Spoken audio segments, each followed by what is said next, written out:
Welcome to the Fantasy Football Clown Show. I'm the Fantasy Clown along with the real Brad Smith. Geez, week 5 in the books, the first bye week, and crazy. Yeah, it was a wild week. I mean, how did you do overall this week, Brad? Did you feel like you? Probably worse than I wanted to for the first five. I was reflecting back and had some of my results, kind of getting ready for a day tomorrow to really go through my teams, and it might have been one of the best weeks I've ever had in fantasy football. Like in general, just wins and losses and having big points. So kind of felt like this is why I build my teams and what I build them for. But as we normally start out when we do the recap, is we start with DraftKings, and here I was in fourth place again. I think I've been in fourth place every single week, so 5 weeks in a row, fourth place, out of the money. This week, B-Balls 5 with 182.66 from the main slate.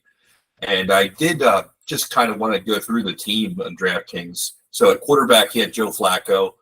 At running back, Mason and King Henry. At receiver, he had Brian Thomas, Josh Downs, and Michael Pittman. So went doubled up on the Colts receivers. Bowers, Slayton in the flex, and then the Broncos defense. So that's what winning looked like. And then Rick Topher got a 136.16, so a lot less, there, but just kind of wanted to compare who he had on his second place team, and that was with Purdy at quarterback, Javonte Williams as the running back, Mason, so a common person there as his second running back, and then he had Wicks, McLaurin, and Whittington as the three receivers with Reed and in the flex, and then the Broncos defense as well. So, just kind of a little different build, but equivalent,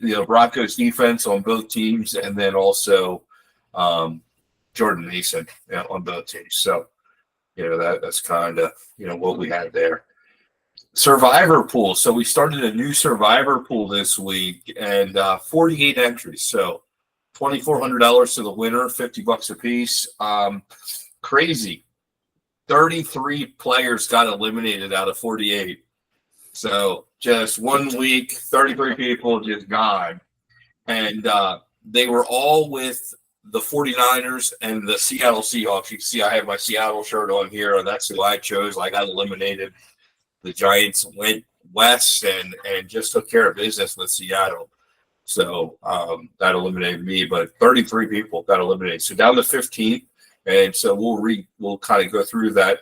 Some of the teams that people won with, I wanted to highlight them. So the Commanders, the Bears, the Broncos, the Vikings, the Dolphins, the Packers, the Jags, the Chiefs. So all those were winning teams that people were choosing. And so all kinds of winning teams through those 15 entries. But we'll keep track of that next week. I think I'm done getting shirts because, geez, that was crazy. So I've lost with the Ravens in week 2, and then I've lost with the Seahawks in week 5. So I can't even do this with 2 chances. So I must be bad at picking. That's all I can come up with. But 33 people with me, kind of in that situation. Looking at the redraft leagues, and we got 4 redraft leagues, with the clown heads. Best ball head-to-head A, Justin, JDM 1989 with a 307.68, a real strong score with the 2 quarterback system was our best. And best ball head-to-head B was Malahames with a 321.83. So, real good scores. I feel like for the bye week starting, there, and both Justin and Malahames in their respective leagues, that's their first time in the top scorer. So kind of interesting there. Redraft 1, Miley R 0568 with a 311.38. So just a tick better than best ball. Kind of interesting. Same scoring. And then redraft 3, it's the principal 311.56. So just a little bit of a tick down from the best ball score, in those 2. And Miley R, first time there, and it's the principal, first time there for for both in week 5 at the bye week. So that's kind of a new, interesting that we have new people, getting those wins and there. We'll take a look at our best team in Clownheads 1 through 5, but I'll run through who's on top first. Clownhead 1, Jason Paro with a 255.99. So you can see those scores, trended down a little bit. Jason's first time in the top spot. Clownhead 2, Mr. Miyagi 13. Looks like that's his second time. He was in week 2. He was a top scorer, 265.27. Clownhead 3, Deadeye Al, 257.38. And it looks like he was also the top scorer in week 2 as well. And we actually had him picked as the top team in the preseason. So, we gave him a lot of love early on. Clownhead 4, Jason Henson, 38 with a 282.47. So notice no 300 scores here yet in Clownheads 1 through 5. And Jason Henson was also week 2. So must have been the same kind of scorers. Week 2 seems like it has some duplicates over till now. And we actually scored him as our best team in the preseason, gave him love there as well. And then Clownhead 5, Kerwin 17, 281.95. And looks like he was the top point getter in weeks 1 and 3. So 1, 3, 5, all odd weeks. He's been the top point getter, and we had him as listed as our preseason favorite as well. So, Brad, can you bring up Jason Henson's team in Clownhead 4? Let's take a look at that. Tell me what you think. Yeah, and I got real familiar with this team. I played them this week. So you played him. Did he smoke you or how? No, he only beat me by like 20. We were both 4-0 in that league, and wow, he's now 5-0. But I mean, his team had a pretty good week. He had Lamar blow up this week. Deshaun didn't even have that good of a game. Kenneth Walker had an average game. Trey Sermon was probably his biggest standout as a plug-in because he has Jonathan Taylor. Drake London finally broke out. Michael Pittman had a decent game. Zay Flowers had a good game. Wan'Dale Robinson got his projection. Jake Ferguson did well. Brees and Brian Robinson both didn't even do that well this week, and he's still blew up. He's got Sam Laporta on bye this week. But did he have somebody else in? I'm kind of looking down here to see if he started. Yeah, he probably Strange in. Either Strange or likely probably in there. Yeah. But I mean, he had Juju Smith-Schuster on the bench who blew up. Charbonnet, he's got on the bench. Agabawale. And then he's got basically Tyler Huntley as a backup QB right now. So he might be hurting a little bit once one of these guys goes on by week 10 or 14. If Bryce isn't a starter by then again.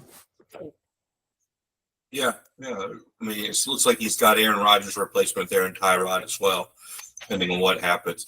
It feels like we'll get to a little bit of the quarterback carousel later in the show, but yeah, it looks like the quarterbacks are starting to change. The changing of the guard is sort of happening here. So, but congratulations, Jason, on having the top score and his first time, here this year of being our top scorer, point getter. Looking at Clownhead 6 through 10, Clownhead 6, me, Fantasy Clown with a 358.98. And my first time there for Clownhead 6, I was the pick to come in second in our preseason. So this team, I guess, the computer generated thought it was okay. Clownhead 7, Megaido, 265.68. And Megaido really the last 2 weeks has been week 3, week 4 has been the top point getter, and week 1. So, really a strong team and preseason number 2. Clownhead 8 was me as well, the Fantasy Clown, 290.31.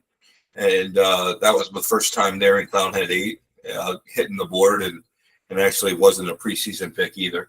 Clownhead 9 was again me, the Fantasy Clown, 307.11. So that's 3 of them top scores here in those Clownhead leagues. So really really hitting it hard this week. I must build them the same way because that one also wasn't a preseason pick.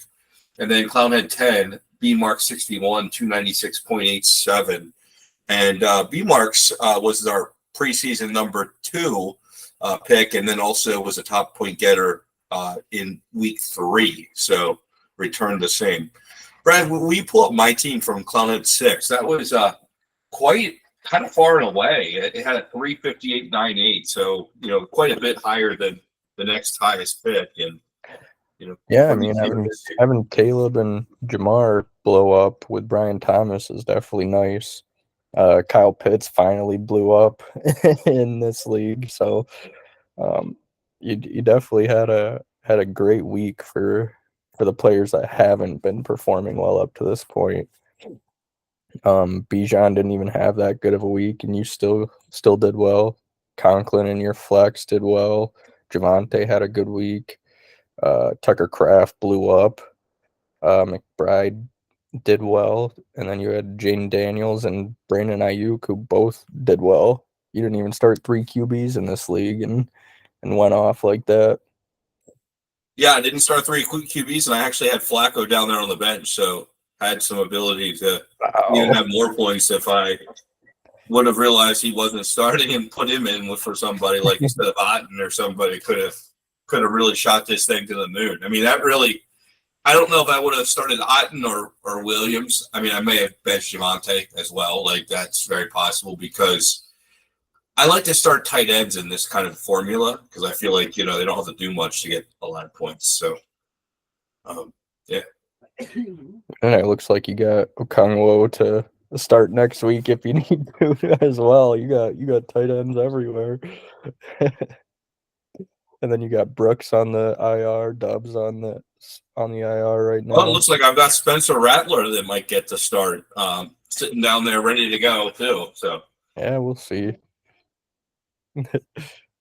So that team, yeah. So I guess I had 3. I mean, I'm playing in all 10 of these, so I guess it's it's realistic. But yeah, 3 top point getters out of the leagues this week. So and all in 6 through 10. So really, as I built these when they drafted a year ago, I kind of faded quarterback in a 3 quarterback league. So just kind of built it around the Jamar Chase types. And I think that was one of the big keys to it. So that's kind of my takeaway. Looking at our signature leagues, the Elite 8, which is the 96 team league, taking a peek at that, we have Division A.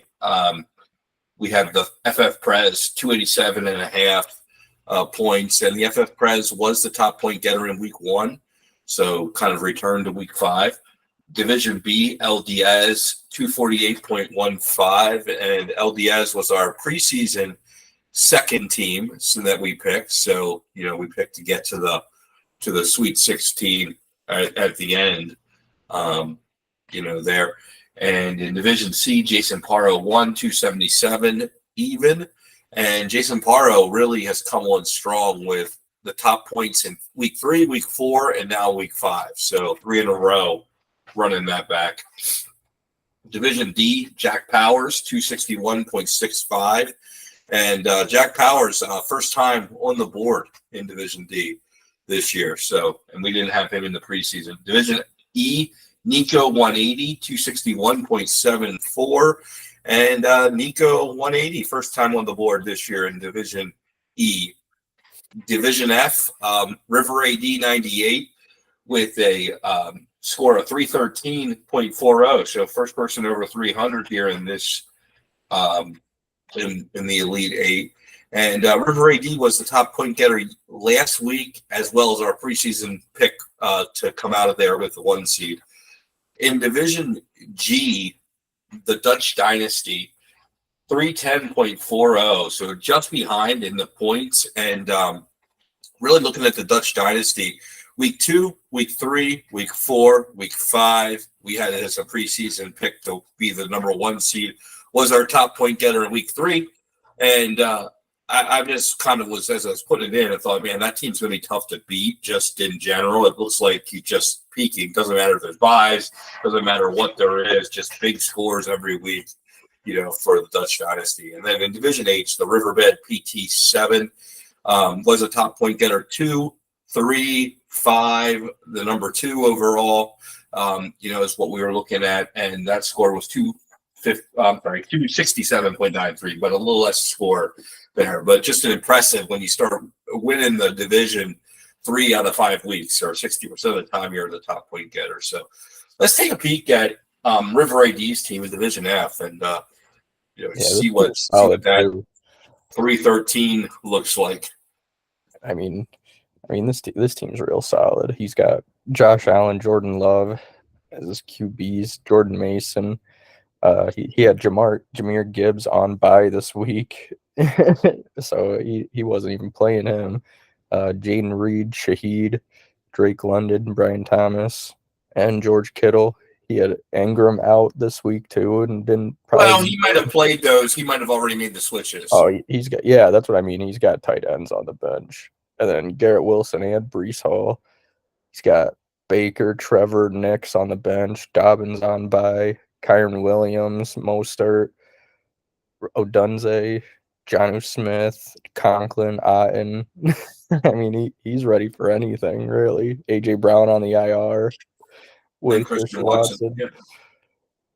Leggett. Then he's got Leggett and Malik Willis for quarterback. So yeah, that looks like a pretty stacked team. That should go pretty far. I mean, yeah, the team looks good. I don't know what you think. Maybe we'll get into this a little bit after we get to the Big 8, but depth in these leagues is what really matters. That's what's gonna get people winning in these games once you start having to start guys like Rashid Shaheed and guys like that. When you have to be able to pick those guys out and Ty Chandler's and that sort of thing, Johnny Smith's. Big 8, taking a look at that, another 96 team league, but a 3 quarterback league. We've got Division S, David's Wish 10, 310.56, and that's the first time on the board for David's Wish 10. Division T, we have Jaybird 019, first time on the board for Jaybird with a 281.59. Division U, D Hart, so Trader Dan 295.20, really turning this team into something. We had him as our preseason number 2 seed team. First time on the board though in Division U. Division V, SB Sherman.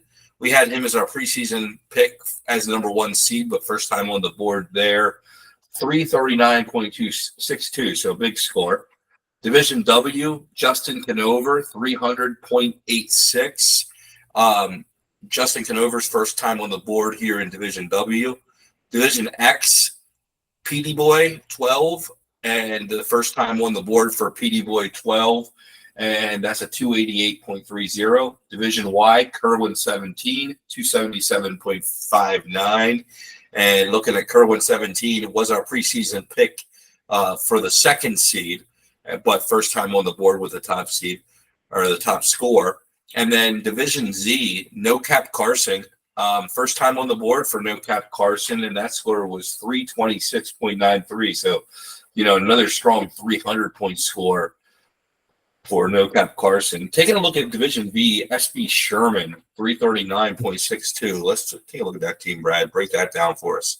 This is the first team that has Kirk Cousins actually as the top scorer, which I'm surprised that more of our top scorers didn't have him.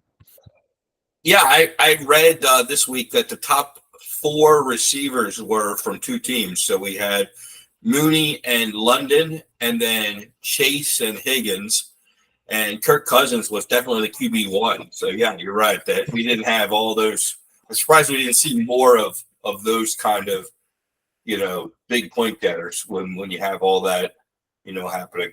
Yeah, I mean he had Kirk Cousins blow up. He had T. Higgins, Kenneth Walker, Shaheed, Conklin had a good week. Jacobs, Connor, Dobbins on bye. He didn't play him. Kirk, Keenan Allen, Derek Carr, and then his bench is even better. He's got Mostert, Jefferson going on bye this week. TJ Hawkinson, Christian McCaffrey, Tua, I mean, this team is ready to win. So that kind of brings me to a couple questions, Brad, for you. I know you're a big Christian McCaffrey fan. When do you expect him back? Do you think week 7 is the week, or do you think it's going to be later in the year for Christian McCaffrey? I think it'll be week 8 or after their bye, week 9. Okay. So you do think we have a little bit of time for McCaffrey then? A little bit, but not much. Not much longer till we see him back in action. Okay. And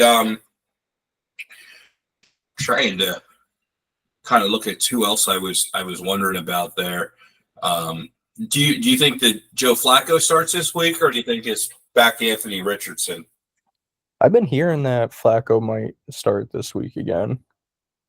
Making sure that Richardson's good. Now, a lot of people spent a lot of money on Juwan Jennings this year, waiver wire ad. What do you think of that? And do you compare that at all to Dontavian Wicks, or which one of those do you want to have? And was the waiver money, the bad money spent, was that worth it on those two guys? I mean, if you were trying to win 1 week, I mean, they both were definitely worth it. But I don't think anybody was expecting them to be season-long ads.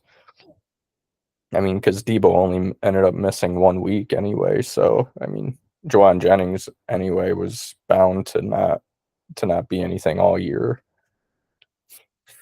And then this guy also has Nick Chubb. Are you thinking that we're going to see him this week? And is that going to kill the Ford? I don't know. I think they're going to try to bring Chubb back this week. I mean, Ford hasn't been much all year anyway, so they're just trying to get something going now. Okay. And what are you doing with? I guess we have a week off for Miami, so you don't have to really think about Tyreek. But are you concerned about Tyreek, or you think Tua comes back week 7? Is that? I'm hearing a week 8 possibility for Tua. Okay. And so you're gearing up to fire up Tyreek Hill at that point. Yeah, I mean, I think he'll go right back to being that wide receiver 1, or in the wide receiver 1 overall conversation even again. Makes sense. Definitely makes sense. So I was pulling up the quarterback chart that I do every year, and I was looking last year. Week 6, we had 7 different starting quarterbacks from the beginning of the year last year that were starting by week 6. This year, I thought, okay, in week 5, we had 5 different ones, and I just kind of reflect them on the first week of bye week. And that was Tyler Huntley, started for Miami. Justin Fields started for Pittsburgh from the Russell Wilson beginning of the year. Joe Flacco for Anthony Richardson. Gardner Minshew for Aiden O'Connell, who was a preseason number 1. Bo Nix for Jarrett Stidham. And so that's kind of where we had an Andy Dalton for Bryce Young. So that's kind of what we were sitting, with the quarterback changes, this year. And this week, it looks like we may even go a couple more changes with Jacoby Brissett maybe giving way to Drake May. That looks like that's kind of happening this week. And then, not sure what's happening with Derek Carr, but it sounds like Derek Carr will be out. And so who's going to start, whether that be Jake Haener or the rookie, draw a blank. Who's the rookie in New Orleans? Spencer Rattler. Spencer Rattler is what we filmed this, might be starting. So that might be the 2 additionals. And then I think there is a little bit of weeks. Is Gardner Minshew going to go to the bench for Aiden O'Connell? That's another. No, I think Gardner's still the starter. Okay. I knew that there was some rumblings at the press conference, as far as that goes. And it sounds like as we're filming this, Justin Fields is going to take 75% of the first team's snaps this week, and Russell's going to take the second team snaps. So that should tell us what's going to happen there. But, could be looking over his shoulder as well, as we go. And that seems to be where things are right this second. What are you hearing about Bryce Young? Is he going to get another chance this year, or is this just Andy Dalton's game now the rest of the way?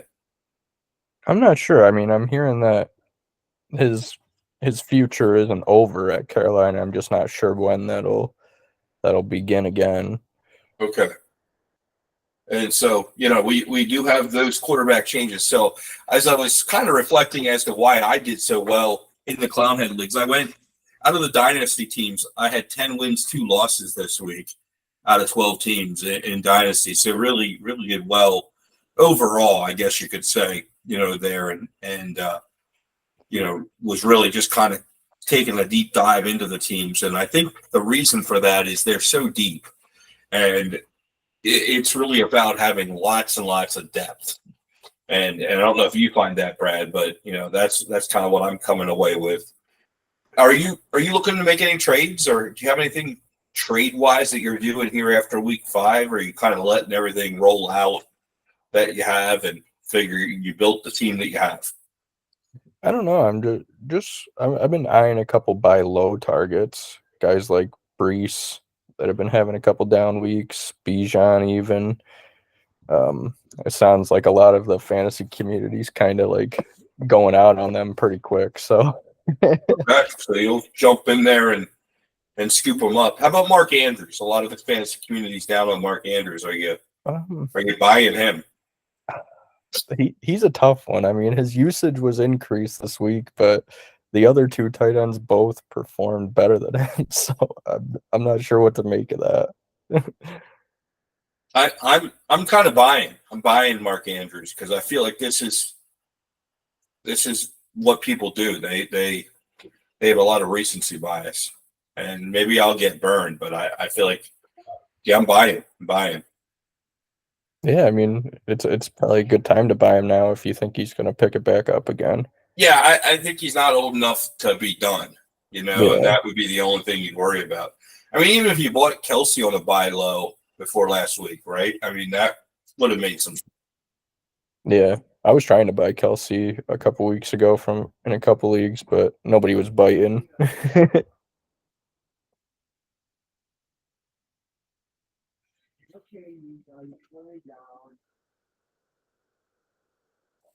think you cut out a little bit.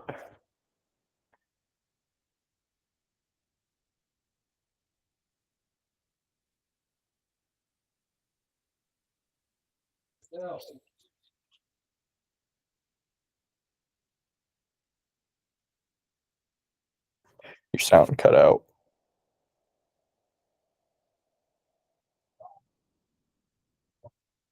Don't fucking lick my mouth. Fucking nasty bitch.